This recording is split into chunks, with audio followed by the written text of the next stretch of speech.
নমস্কার বন্ধুরা, মা ও মেয়ের রান্নাবান্নায় আপনাদের জানাই সবাইকে স্বাগত। সবাই কেমন আছেন? আশা করছি সবাই খুব ভালো আছেন।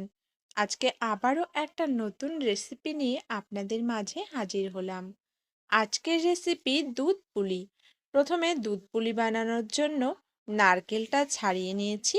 এবার কড়াইতে জল দিয়ে দিলাম বেশ কিছুটা পরিমাণে। এই জলটা যখন বেশ ভালো করে ফুটবে, তখন কিন্তু এই জলের মধ্যে চালের গুঁড়ো দিয়ে দেব।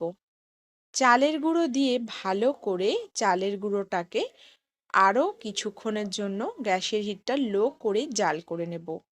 তাহলেই কিন্তু পুলিগুলো খুব সুন্দর হবে। আমার চ্যানেলে নতুন বন্ধু হয়ে থাকলে চ্যানেলটি সাবস্ক্রাইব করে পাশে থাকার অনুরোধ রইল। ভিডিওর পাশে বেল আইকন রয়েছে, প্রেস করে রাখবেন। তাহলে যখনই আমি নতুন রেসিপি শেয়ার করব, সবার প্রথমে আপনাদের কাছে নোটিফিকেশান পৌঁছে যাবে। দেখুন, পুলি বানানোর জন্য কিন্তু যে চালের গুঁড়োর ডোটা আমি বানিয়েছি সেটা কিন্তু রেডি হয়ে গেছে। এটা আরও কিছুক্ষণের জন্য আমি হাত দিয়ে একটু ভালো করে মেখে নেব। তাহলেই কিন্তু ডোটা সম্পূর্ণ রেডি হয়ে যাবে। এদিকে নারকেলটা কুড়িয়ে নিচ্ছি। নারকেলটা কুড়িয়ে পুলি পিঠের ভেতরের পুরটা দেওয়ার জন্য তৈরি করে নেব। কড়াইতে নারকেল কোড়াটা দিয়ে দিয়েছি। এবার আখের গুড় দিয়ে পুরটা তৈরি করে নেব। আপনারা চাইলে খেজুরের গুড়ও দিতে পারেন।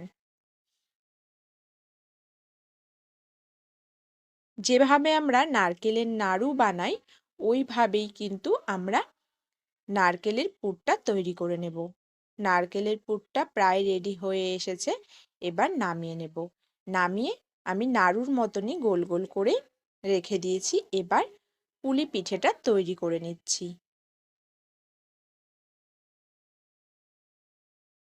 পুলি পিঠের মধ্যে আমি নারকেলের পুরটা দিয়ে দিলাম।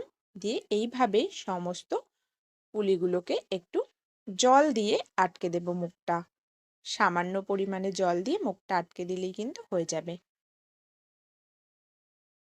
সবগুলো পুলি পিঠে এইভাবে তৈরি করে নিয়েছি। এবার দুধটাকে জাল করে নেব। একটা পাত্রে 500 দুধ নিয়েছি। দুধটাকে জাল করে নিচ্ছি ভালো করে। এর মধ্যে আমি খেজুরের গুড় দিয়ে দিচ্ছি। খেজুরের ঝোলা গুড়টা দিয়েছি, আপনারা কিন্তু পাটালি গুড় দিতে পারেন। ভালো করে দুধটাকে ফুটিয়ে নেব।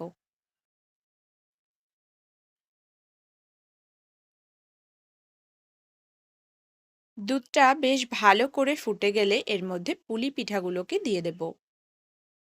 পুলি পিঠেগুলো দেওয়ার পর বেশ কিছুক্ষণের জন্য গ্যাসের হিটটা হাই করে ফুটিয়ে নেব। তাহলে পুলি পিঠের মধ্যে দুধটা খুব ভালো করে চলে যাবে আর পিঠেটাও বেশ মিষ্টি মিষ্টি হয়ে যাবে। আর দুধটা দেখুন গাঢ়ও হয়ে গেছে।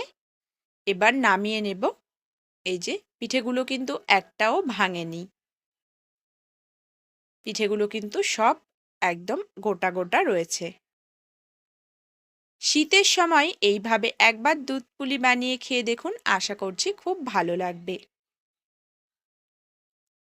আজকের রেসিপি এই পর্যন্ত। দেখা হচ্ছে অন্য কোনো রেসিপিতে। ততক্ষণের জন্য সবাই ভালো থাকবেন, সুস্থ থাকবেন। ধন্যবাদ।